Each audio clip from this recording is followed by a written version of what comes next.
Mr. Florida, Ole Jakobsen, Region Syddanmark. Could you tell me what is positive political creativity? Wow.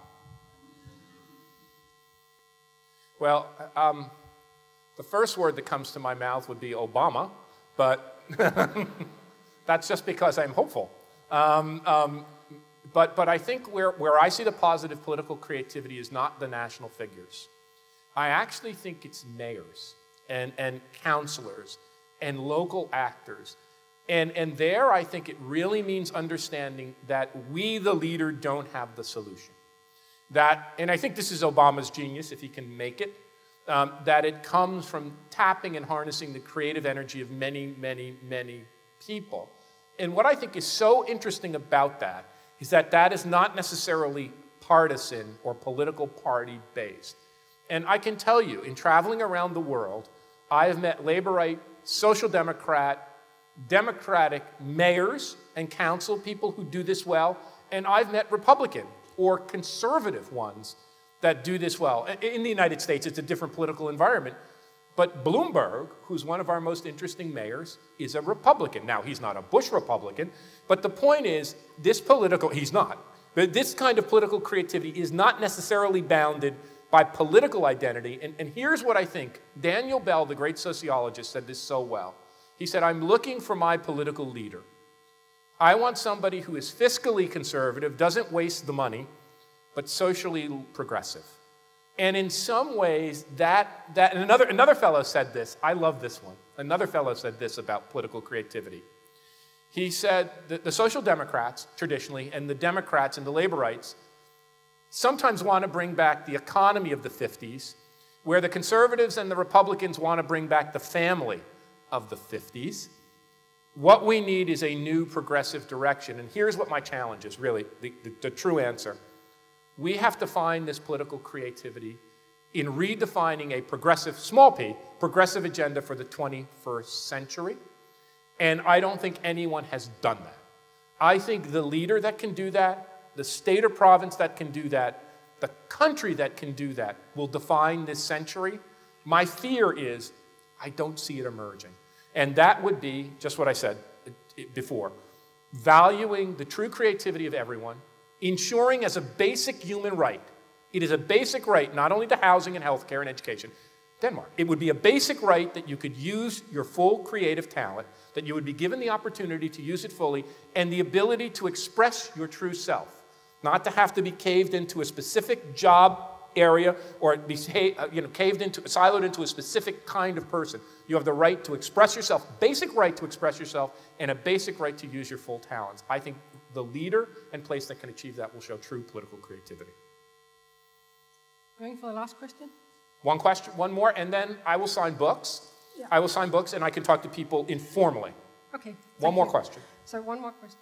Okay, my name is Christine Smith from Rynkeby Foods, juice manufacturer.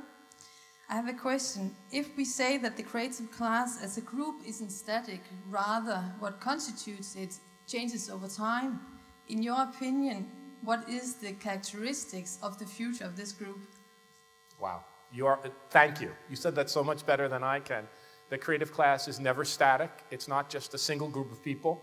It's not just artists and musicians, although that's important because often they're left out of the conversation. We need to bring them into the conversation. It's not just technologists and entrepreneurs. It's just not financial executives. And I think what is dynamic about it is that it is constantly expanding. And what is happening, I believe, is manufacturers, service companies, agricultural producers, communities are learning the more of this creative energy they can activate, the better they will be, the more exciting they will be. Let me just end with one example.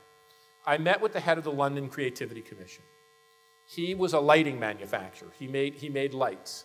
And he said he tried to understand the Japanese total quality management approach.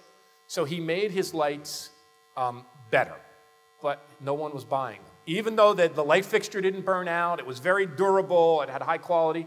Then he said, Richard, what I figured out is I had to figure out what the Danish people figured out, design. So he got people from the design school, young people, to make a more beautiful, aesthetic light fixture. So he brought together design creativity with manufacturing quality creativity, and he said, Richard, I achieved tremendous success. And here's the dynamic part. So he was dynamic in expanding it. He said, this is what we need to do in London.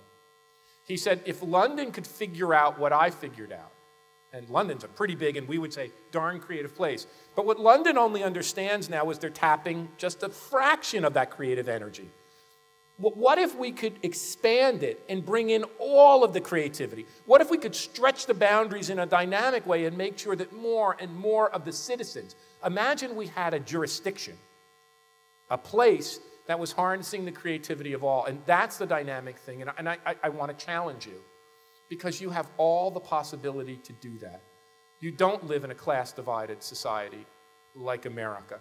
You have a social system that supports an egalitarian. You come from a fair country.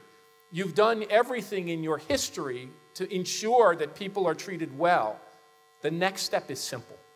All it means is opening your mind to saying it's not simply making us materially more well off or having just better jobs. It's making sure that each individual can use and develop their true self. If you didn't get to ask the question, it's easy to find me. 1, I'll be signing books. 2, my email, florida@creativeclass.com. And trust me, I am addicted to email. Thanks so much for your patience and listening. Thanks so much for your questions. I look forward to working with you in the future. What you are doing is tremendously important, not just for here in Denmark, but for the world as a whole. Thank you again.